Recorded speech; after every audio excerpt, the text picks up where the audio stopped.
So for number 5, find the dimensions of the largest rectangle that can be inscribed in the ellipse. 9x squared plus 16y squared equals to 144. The sides of the rectangle are parallel to the axis of the ellipse. So let's analyze this problem. So find the dimensions of the largest rectangle. So we are tasked to find the area, the rectangle. So area of the rectangle. So what is the area of the rectangle? So area is length times width. And then is that are inscribed that are inscribed in the ellipse, inside the ellipse. So we have the equation of the ellipse, 9x squared plus 16y squared equals to 144. The sides of the rectangle are parallel to the axis of the ellipse. So let's take one of this. So the ellipse, so you can, do you remember that if the ellipse, so draw a Cartesian plane and ellipse. So let's say this is the Cartesian plane with ellipse. So do you remember this equation? X squared all over a squared plus y squared all over b squared is equals to 1. So this is the equation of the ellipse having the center point is in the origin. So this one. So we will try to transform this equation here into this equation. So what we do now is 9x, we'll write 9x squared, rewrite. So we'll have 9x squared plus 16y squared is equals to 144. So we'll divide both sides by 144, and then we will have 9 divided by 144 is just equals to 1 all over 16. So x squared all over 16 plus, so 16 divided by 144 is just equals to 9. Y squared is equals all over 9 is just equals to 1. So after this one, we are having the equation. So this is our second equation. So this is our first equation here. So after this one, uh, I'll find the dimension of the largest rectangle that can be inscribed in the ellipse. So the sides of the rectangle are parallel to the axis of the ellipse. So let's say this is the rectangle inside the ellipse. So this is the point and this is the sides. So let's say this is the sides. So but this point here is let's say this is negative x and positive y. So this is x-axis and y-axis, x and y-axis. So this is negative x and positive y. So this is x and y. So this point here will denote it by negative x, negative y. And this point here is x and negative y. So after this one, we will calculate. So we will, this equation area equals to L and width. So we will relate this L and width here. So to find the length horizontal here in the inscribed uh, rectangle inside the ellipse. So we'll have L horizontal is just equals to x right minus x left. So x right is just equals to x minus, so x left is just equals to negative x. So prefer on this horizontal axis of the rectangle, this one. So after this one, we will have L horizontal. So L hori is equals to x minus negative x is just equals to 2x. So let's move to W vertical. W vertical. So the W vertical, so please refer to this side vertical, this one. And then to calculate that one, so we'll have y upper, so y upper minus y lower. So we have y upper is what is the y upper? Y. So it is y minus negative y, right? So it is negative y negative y. So we have y minus negative y is just equals to 2y. So this is our W vertical. So we will substitute this 2x and 2y here. The area. So area is equals to 2x multiplied by 2y. So area is equals to 4xy. So we will maximize the area of the rectangle.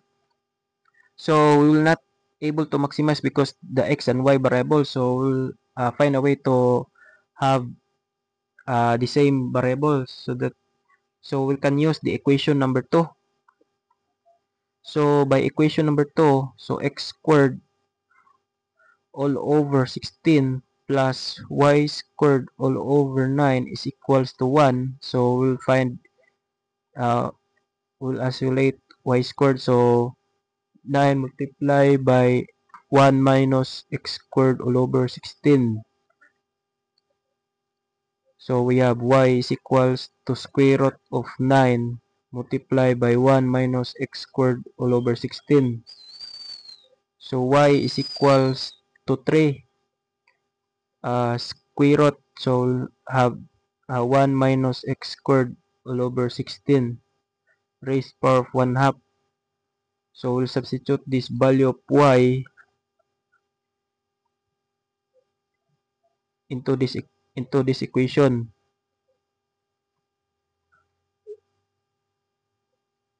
So a equals to 4xy. So a is equals to 4x multiplied by y. So 3 multiplied by 1 minus x squared all over 16 raised to the power of 1 half. So we will uh, multiply all the terms. So 12x multiplied by 1 minus x squared all over 16 raised to the power of 1 half.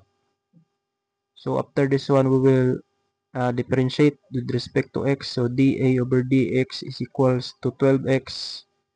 Differentiate. So 1 half. This copy inside 1 minus x squared all over 16. So 1 half minus 1, negative 1 half. So derivative inside is negative.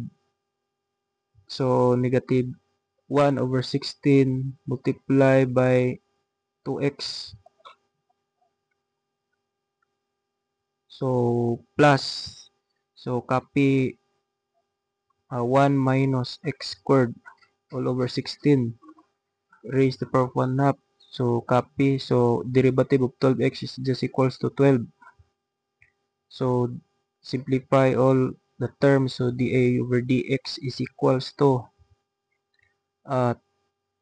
negative 24 all over 32. So 24 all over 32. So we have divide 8. So it is 3/4. So we have negative 3/4. Negative 3/4. So x multiplied by x is just equals to x squared.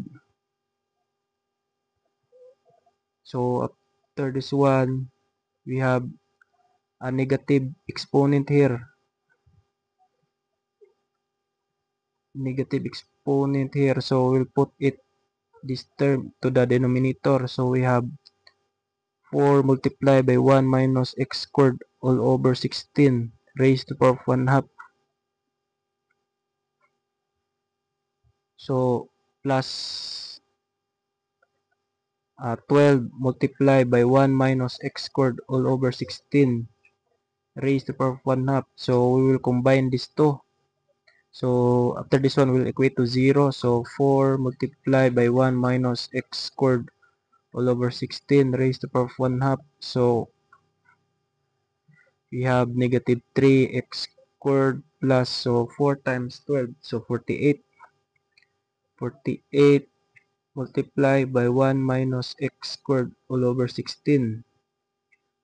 So we'll simplify. So we'll have 0 is equals to negative 3 x squared plus 48 minus, so 48 divided 16 is just equals to 3x3. So negative 3x squared. So by simplifying, we have so 6x squared is equals to 48. So x squared is just equals to 48 divided 6 just equals to 8. So x is equals to square root of 8. So by simplifying, x is equals to uh, square root of 8 is just equals to 2 square root of 2. So the value of x is 2 square root of 2, and then we will substitute it to y, to this equation so that we can find also y. So y, so 3 multiply, so y is equals to at x is equals to 2 square root of 2. So y is equals to 3 multiplied by 1 minus, so 1 minus x squared all over 16 raised to the power of 1 half. So y is equals to 3 multiply by 1 minus, so x squared, so 2 square root of 2 is just equals to square root of 8. So we'll have square root of 8 squared all over 16 raised to the power of 1 half. So after this one, we have y is equals to 3. 1 minus, so 8 square root of 8, then squared is just equals to 8. So 8 over 16 is just equals to 1 half raised to the power of 1 half. So 1 minus 1 half is just equals to y is equals to 3. Square root of 1 minus 1 half is just equals to 1 half. So simplifying, we have y is equals to 3. 3 square root of 1 all over square root of 2. So divide both sides by square root of 2. Both numerator and denominator. So we'll have 3 square root of 2 all over 2. So this is our value of y.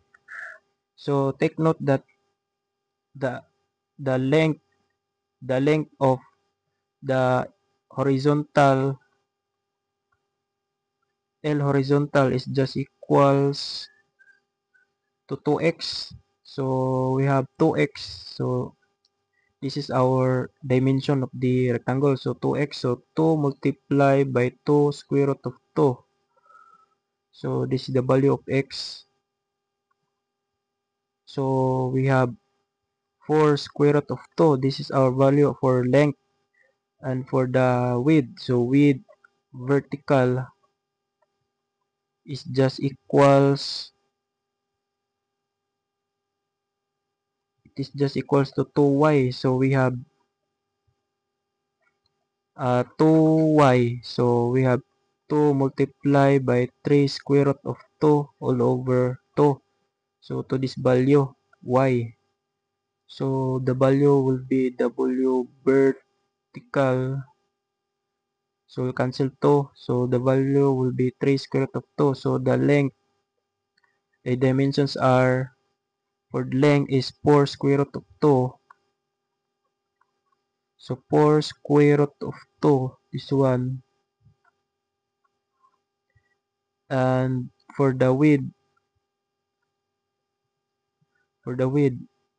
here is